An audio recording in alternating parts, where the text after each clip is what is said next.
नमस्कार दोस्तों, सुभाष की बात में आपका स्वागत है। दरअसल हम बात कर रहे हैं बिहार की राजनीति के बहाने देश में जो कुछ चल रहा है। भाजपा को 2024 का चुनाव जीतना है, लिहाजा वो सारे उपक्रम कर रही है जो चुनाव जीतने के लिए ज़रूरी है।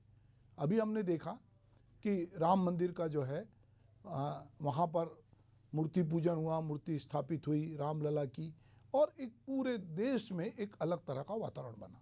उसके पहले राज्यों के चुनाव हुए, बीजेपी ने माइक्रो मैनेजमेंट किया और एक नए तरह का फार्मूला इजाद किया कि हर राज्य में 2 उप मुख्यमंत्री और एक मुख्यमंत्री बनाकर उन्होंने एक तरह से नई तरह की एक परिपाटी डाली।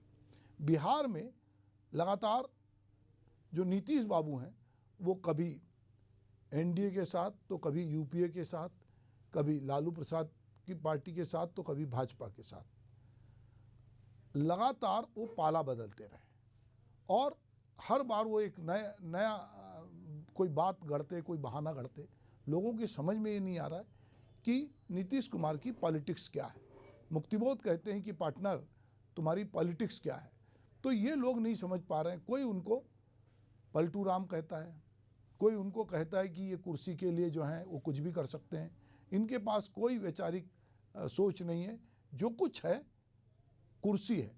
इनको किसी भी तरह सत्ता में बने रहना है।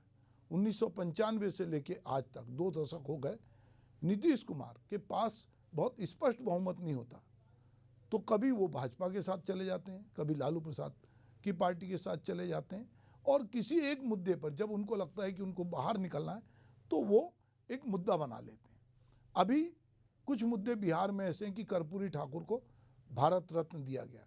अब कर्पूरी ठाकुर चूँकि एक बड़े नेता थे बिहार के, नीतीश कुमार उनसे जोड़कर मोदी जी को धन्यवाद दे रहे हैं। उनको लगता है कि लालू प्रसाद की जो पार्टी है, जिसमें उनके बेटे खुद उप मुख्यमंत्री थे तेजस्वी यादव, अब इनको लग रहा है कि यहाँ पर परिवारवाद हो रहा है, यहाँ पे भ्रष्टाचार है। कौन नहीं जानता कि बिहार में चारा घोटाला या उसके और भी जितने घोटाले हैं उसमें लालू प्रसाद यादव का परिवार को घेराबंदी की गई है और उनके परिवार के बहुत सारे सदस्यों पे एफआईआर है। लालू प्रसाद खुद जेल में आए हैं, उनकी बेटी मीसा से लेकर तेजस्वी से लेकर राबड़ी देवी, परिवार के बहुत सारे लोगों को इसमें जोड़ा गया।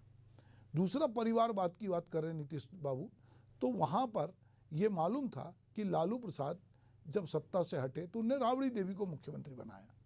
अभी उनके दोनों बेटे, एक बेटा उप मुख्यमंत्री था, दूसरा बेटा मंत्री था, तो ये कोई छुपा नहीं है। उनकी बेटी भी एक बार सांसद रही। तो ये सारी चीज़ें नीतीश कुमार की जानकारी में, कोई अचानक से तो ऐसा नहीं हुआ कि लालू प्रसाद का परिवार भ्रष्टाचार में फंसा हो या लालू प्रसाद का परिवार जो है परिवारवाद से बाहर हो। नीतीश कुमार वो शख्स हैं जिनकी महत्वाकांक्षा प्रधानमंत्री बनने की। उन्होंने लगातार जो है, उनको जब लगा कि मोदी जी के रहते दाल नहीं गल सकती, तो भाजपा से अलग हुए और उन्होंने लालू प्रसाद के साथ हाथ मिलाया। एक बार वो लालू प्रसाद की पार्टी को गच्चा देके भाजपा के साथ मुख्यमंत्री बन चुके थे, बावजूद इसके ये वो लालू प्रसाद की पार्टी के साथ गए। और अब अचानक से कोई बड़ा मुद्दा नहीं था और उनको लगा कि अब चुनाव होंगे तो यदि हम भाजपा हमारी पार्टी को लील जाएगी। धीरे धीरे जो नीतीश कुमार की पार्टी है उसकी सदस्य संख्या कम होती जा रही। बावजूद इसके भाजपा और लालू प्रसाद यादव की पार्टी के विधायकों से कम संख्या होने के बावजूद नीतीश बाबू मुख्यमंत्री की कुर्सी पे काबिज होते हैं। तो ये उनके पास कोई जादू है, या वो समय की रफ्तार को समझते हैं, या उनको लगता है कि राजनीति में कोई विचारधारा वगैरह नहीं होती। वो भला ही अपने आप को कर्पूरी ठाकुर से जोड़ें, लोहिया से जोड़ें, पर उनको लगता है कि जो अवसर है उस अवसर को भुनाना जो है वो वर्तमान राजनीति में बहुत ज़रूरी है। और इसीलिए अभी किसी को ये नहीं लगता कि नीतीश कुमार क्या करेंगे। पर सवाल ये है कि जो विपक्ष उन पे दांव लगा रहा था, जो इंडिया गठबंधन बना, उसकी पहल नीतीश कुमार ने की और नीतीश कुमार ने ये पहल करके सबको जोड़ने की बात की। फिर पता चला कि इंडिया गठबंधन में उनको संयोजक नहीं बनाया जा रहा है, तो वो धीरे से उनके मन में था कि संयोजक बनेंगे, प्रधानमंत्री का चेहरा बनेंगे। और अब जबकि पूरी भाजपा मोदीमय है, तो वो ये नहीं कह सकते कि मैं मोदी है तो मुमकिन है, इससे वो अब डिनाई भी नहीं कर सकते। बड़ा मज़ेदार है कि राजनीति में ही ये संभव है कि एक आदमी साल भर पहले किसी पार्टी को गरियाए, उसके नेताओं को गरियाए और दूसरे दिन उनके साथ गलबैयाँ करता दिखे। हम बिहार में जो कुछ देख रहे हैं, तो बिहार में ऐसा क्यों हो रहा है कि बिहार की राजनीति में पिछले 2 दशक से नीतीश कुमार ये सब करते हुए मुख्यमंत्री पद पे क्यों बने हुए हैं? तो क्या इसकी वजह जो लालू राज था, जिसको लोग जंगल राज बोलते थे, लोग उससे त्रस्त थे, तो उनको लगता है कि कुछ भी हो ये सुशासन कुमार कहलाते हैं और नीतीश कुमार उस जंगल राज की तुलना में कैसे भी जोड़ तोड़ से बने एक मुख्यमंत्री के चेहरे के रूप में थोड़े ठीक ठाक हैं। ये वजह तो नहीं है, या बिहार की राजनीति में जिस तरह के समीकरण बन रहे हैं उन समीकरणों के चलते नीतीश कुमार लगातार सत्ता पे काबिज होते हैं, या ये कहें कि भाजपा की एक सोची समझी रणनीति है। भाजपा ने को जब नीतीश कुमार को लगा था कि भाजपा उनकी पार्टी को पे कब्जा कर लेगी तो वो उससे अलग हो गए थे। अब जब भाजपा को ये लग रहा है कि ये जो विपक्षी गठबंधन बन रहा था उसमें नीतीश कुमार एक बड़ी भूमिका निभाने की कोशिश कर रहे हैं, तो क्यों ना हम इनको बिहार में ही उलझा दें और राष्ट्रीय स्तर पर इनको नेता ना बनने दें और बिहार की राजनीति में उनको घेर दिया है। वैसे भी देश की राजनीति में नीतीश कुमार अब मुझे नहीं लगता कि उस तरह के कि उनकी प्रासंगिकता होगी। अलग अलग लोग जो हैं वो नीतीश कुमार की राजनीति पर बातचीत कर रहे हैं और लोगों को लगता है कि नीतीश कुमार पर ये करते हैं कि उन्होंने वो चुनाव भी नहीं लड़ते उस तरह से, विधानसभा का विधान परिषद से चले जाते हैं, पर वो उनके पास ये हुनर है कि वो सत्ता में बने रहते हैं। पिछले 2 दशक से बिहार की सत्ता पे जो काबिज नीतीश कुमार हैं वो खुद को कई बार मुख्यमंत्री बने और उसके बाद उन्हें इस्तीफा भी दिया। फिर वो देखते हैं कि एक ही दिन में वो मुख्यमंत्री पद से इस्तीफा देते हैं और शाम को राजभवन में जाके एक दूसरी पार्टी के साथ फिर से मुख्यमंत्री पद की शपथ ले लेते हैं। तो ये एक तरह की कहना चाहिए कि ये उनकी खूबी है, या उनको लगता है कि पद पर बने रहने के लिए हमें कुछ भी करना पड़े, हम किसी के साथ भी जाना चाहें तो हम जाएं। कुछ दिन पहले नीतीश कुमार विरोधी दल का गठबंधन बनाकर मोदी सरकार के खिलाफ मोर्चा खड़ा कर रहे थे और वही नीतीश कुमार अब मोदी जी के साथ खड़े हैं और विपक्ष अपने को ठगा हुआ महसूस कर रहा है। उसकी वजह ये भी है कि विपक्ष जो है वो अलग अलग स्तर पर एक होना नहीं चाहता। आम आदमी पार्टी के अरविंद जो हैं वो केजरीवाल वो कहीं अपने को नेता समझते हैं। पश्चिम बंगाल में जो है ममता बनर्जी को लगता है कि हम बड़ी छत्रप हैं, इधर शरद पवार को लगता है। तो अलग अलग दल, इधर पे जो है मुलायम सिंह की पार्टी के अखिलेश यादव को लगता है कि हम उनके साथ हैं, पर अखिलेश ने तो थोड़ी उदारता दिखाई है कांग्रेस के साथ, उन्होंने कुछ सीट भी साझा की है। इधर राहुल गांधी की जो यात्रा निकली हुई जिसको बिहार में भी जाना, उसके पहले ही नीतीश कुमार ने ये खेला कर दिया। राजनीति में एक नया शब्द आया, खेला, तो ये खेला हो गया। और अब तेजस्वी यादव कह रहे हैं कि अभी तो खेला होना बाकी है, अभी हम भी बताएंगे कि आगे क्या हो सकता है। थोड़े ही विधायक इधर से उधर होंगे तो खेला हो सकता है, पर हम ये लगातार देख रहे हैं कि जो नीतीश कुमार हैं वो किस तरह से भाजपा के समर्थन से सरकार बनाने के बाद स्वतः नीतीश इंडिया गठबंधन से अपने आप बाहर हो गए हैं। उन्होंने पहले ही मणिपुर से निकली राहुल गांधी की यात्रा में शामिल नहीं होने का ऐलान कर दिया था।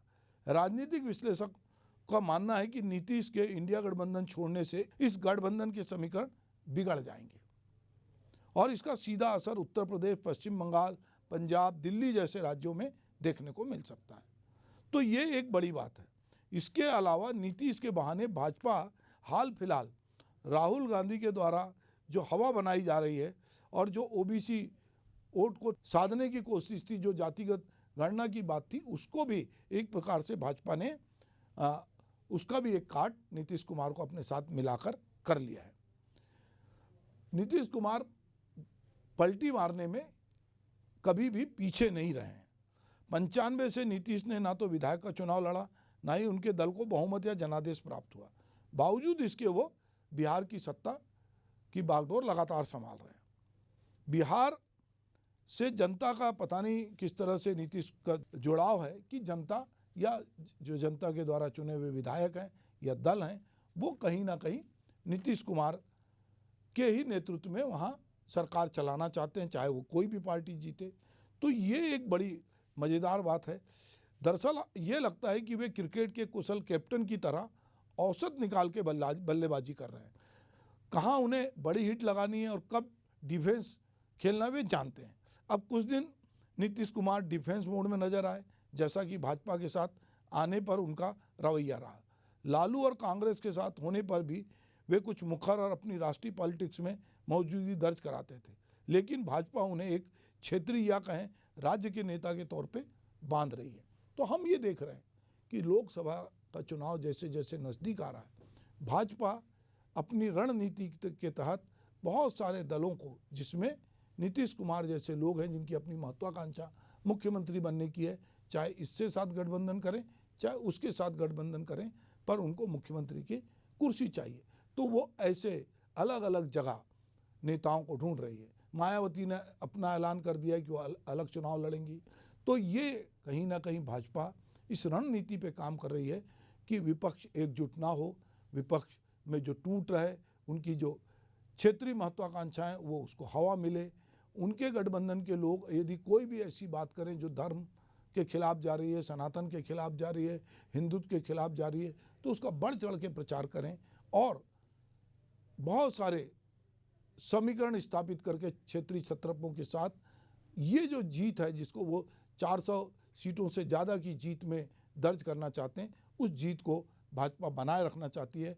और नीतीश जैसे लोग जो कि इंडिया गठबंधन में पहल करते हैं, वो इसमें आग में घी डालने का काम कर रहे हैं।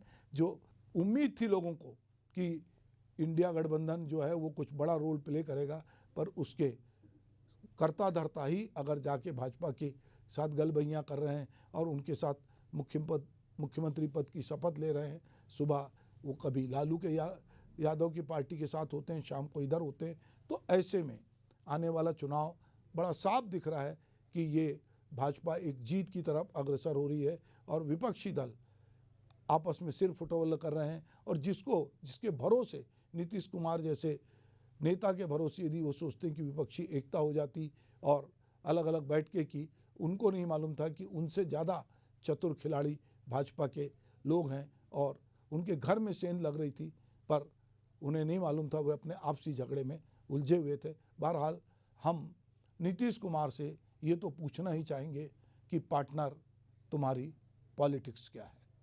नमस्कार।